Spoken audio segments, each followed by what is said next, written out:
Dan Roh Kudus itu adalah jaminan. Tadi Roh Kudus itu meterai, bukan Roh Kudus yang memeteraikan, bukan loh ya. Roh Kudus itu meterainya, Bapa yang memeteraikan dan meterainya itu pakai Roh Kudus. Dan bukan hanya itu, dikatakan Roh Kudus itu adalah jaminan bagian kita. Sampai kita memperoleh seluruhnya, yaitu penebusan yang menjadikan kita milik Allah untuk memuji kemuliaannya. Saudara bisa bayangkan, lalu Roh Kudus juga menjadi jaminan, menjadi DP, menjadi uang muka, menjadi persekot untuk saya dan saudara. Dengan tujuan bahwa saudara dan saya pasti akan menerima janji Tuhan. Saudara dan saya pasti akan menerima keselamatan. Saudara dan saya akan menerima berkat-berkat itu. Saudara dan saya akan menerima tujuan Allah dalam kehidupan saya dan saudara. Tuhan akan terus menjamin dan setiap kali Tuhan melihat saya dan saudara. Loh, yang memberi DP itu Tuhan. Bukan saya dan saudara. Tuhan, aku mau janjimu dong Tuhan. Ini Tuhan, aku memberi DP perpuluhan. Loh, bukan loh saudara. Saudara menginginkan janji Tuhan. Lalu saudara memberi DP, Tuhan tak kayak DP ya. Aku punya uang 1 juta. Aku akan taburkan sebagai sebuah persembahan. Lalu janjimu itu menjadi milikku. Loh, bukan. Tidak. Tuhanlah yang lebih dulu menginginkan saya dan saudara itu menerima janjinya sebelum dunia dijadikan.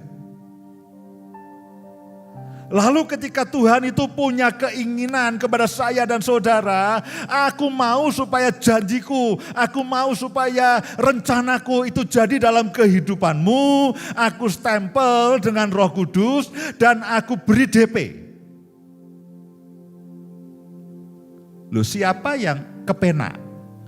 Yang kepena itu saya dan saudara, yang memberi DP itu Tuhan. Karena itulah Paulus katakan ini, aku berdoa supaya kamu memahami kasih Allah yang tidak bisa dipahami oleh manusia. Loh, tidak masuk akal tuh. Siapa yang butuh? Yang butuh itu saya dan saudara. Ya yang butuh dong, yang akan memberikan, yang ngotot memberikan DP. Satu kali ada seorang pembeli yang menginginkan supaya tanah kami di kampung itu bisa dibeli. Ya, tanah warisan orang tua kami. Dan karena kami sudah tidak tinggal di desa kami, lalu ada seorang mengatakan, Pak, kami beli aja. Udah saya kasih DP sekarang. Saya katakan saya nggak mau. Orang itu ngotot.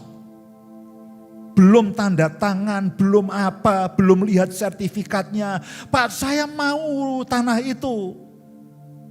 Daripada nganggur rusak semua, saya beli aja.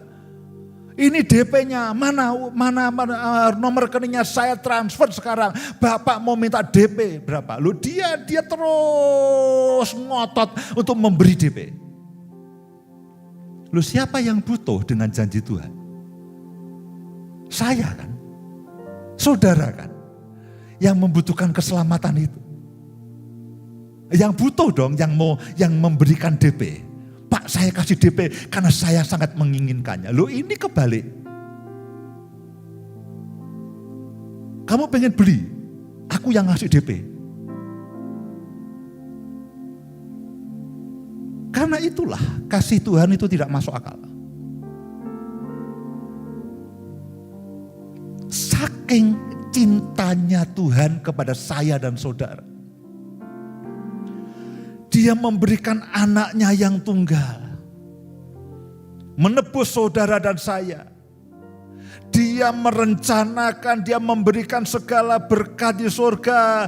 Lalu dia katakan, aku ingin memastikan bahwa rencanaku dalam kehidupannya itu terjadi. Karena itu aku beri meterai, aku meteraikan dan aku beri DP. Aku beri jaminan Roh Kudus sendiri. Supaya setiap saya dan saudara itu dipastikan menerima keselamatan. Saudara menerima pengangkatan. Saudara menerima semua yang baik yang daripada Tuhan. Tidak masuk akal.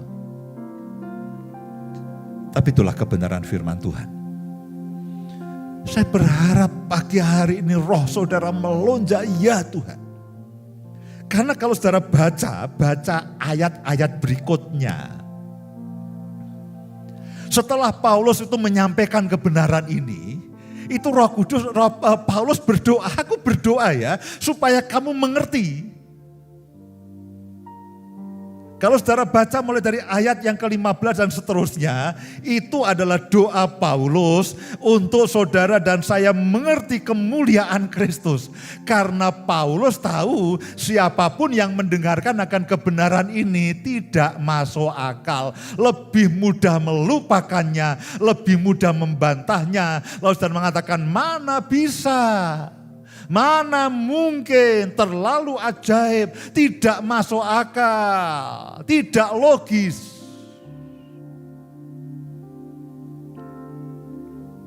Sampai kalau saudara baca ya, Paulus itu berdoa begini. Dan aku selalu, ayat yang ke-16, Efesus pasal yang pertama, ayat yang ke-16 bagian B. Dan aku selalu mengingat kamu dalam doaku. Dan meminta kepada Allah Tuhan kita Yesus Kristus, yaitu Bapa yang mulia itu, supaya Ia memberikan kepadamu roh hikmat dan wahyu untuk mengenal dengan Dia dengan benar, dan supaya Ia menjadikan mata hatimu terang, agar kamu mengerti pengharapan apakah yang terkandung dalam panggilannya. Di dalam ayat-ayat yang kita sudah baca, betapa kayanya kemuliaan bagian yang ditentukannya bagi orang-orang kudus, dan betapa hebat kuasanya bagi kita yang percaya sesuai dengan kekuatannya, dan seterusnya dan seterusnya. Paulus menyampaikan janji Tuhan. Setelah dia menyampaikan janji Tuhan, dia berdoa supaya orang-orang Efesus itu diberi hikmat dan diberi pengertian untuk mengerti kemuliaan yang terkandung dalam panggilannya. Entah dengan cara apa lagi saya bisa menerangkan kepada saudara. Sepertinya saya juga sudah kehabisan kata-kata.